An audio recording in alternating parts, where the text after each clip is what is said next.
The board is responsible for all aspects of the organization, including overseeing its operations, holding management accountable for delivering on the mission of the organization. Boards are required to make decisions that are in the organization's best interest. So from this, that boards are they are the legal authority. They're the ones that when you think about who controls things, and maybe not the language we tend to use sometimes, but it is the board. They may delegate some of that away, but the buck starts and stops with the board of directors. So we're going to talk a bit about roles and responsibilities, and really this is probably the heart of sort of the basics of nonprofit governance. Who does what and what should you do as being on a board? As a board as a whole, so we're going to look at this in two different ways. We're going to talk about boards as a collective, boards as that group of 4, 5, 6, 20, however you might be, working together, trying to make decisions that are in the best interest of the organization.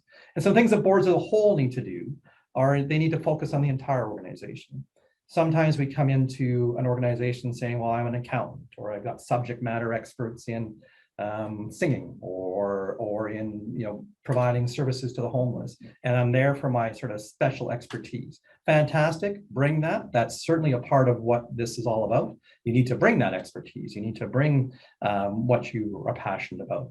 But your job as a board member is to focus on the entire organization, not just those areas that you have an interest in or you have some expertise in. And there's probably some varying standards in that. We'll unpack that a bit in individual responsibilities.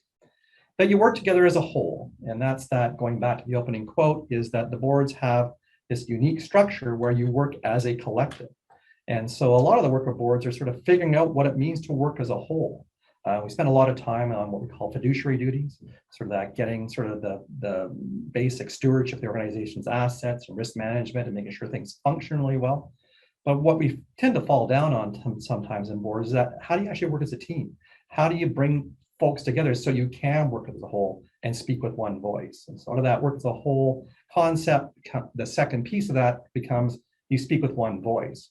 So if you're working well as a board, the board has a voice, a singular voice.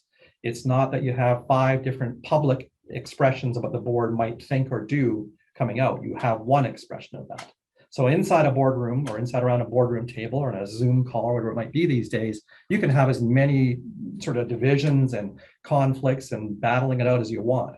When you move towards speaking as a board, saying we will do this, it is one voice. So you go through that process of gathering opinions internally or gathering thoughts, and then coming out with that refined voice.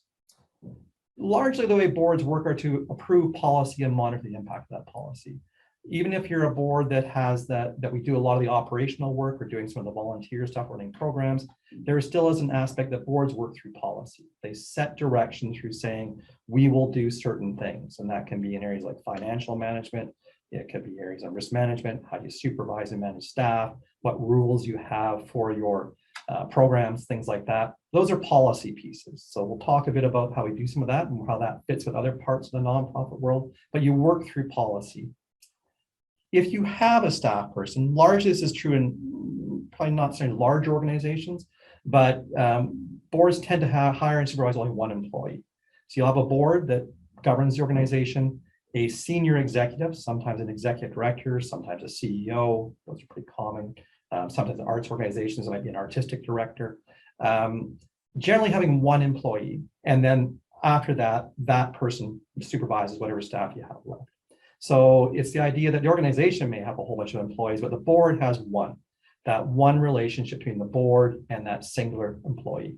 Now, sometimes organizations that are smaller, perhaps, that have administrative staff, you might have a couple that support the work of the board.